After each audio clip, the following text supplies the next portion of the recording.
Hi, my name is Naomi. We've been doing IVF for 11 years, and we are currently using donor eggs to grow our family.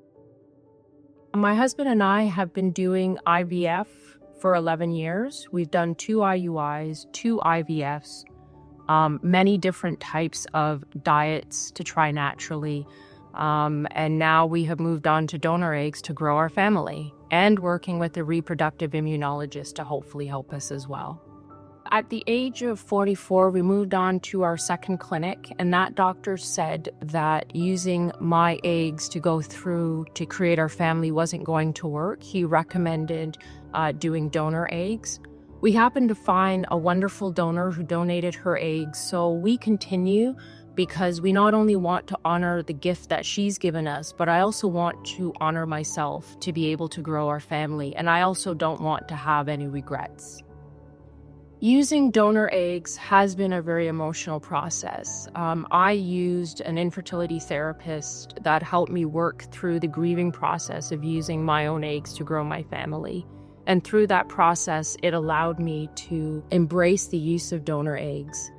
As a Black woman, I sometimes wonder if I'm being overlooked and not as well taken care of as my counterparts.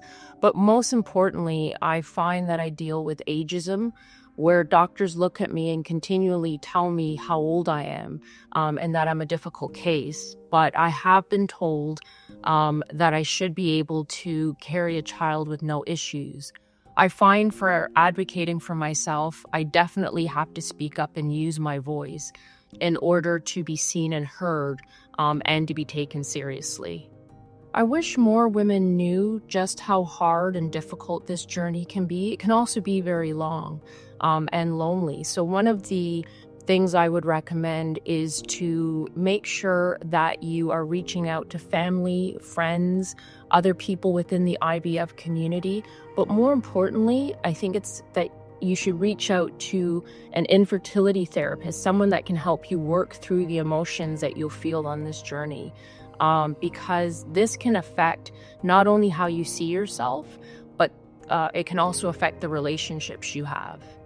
I think a good way for advocacy to help women of color is to showcase more of these stories of what women of color go through.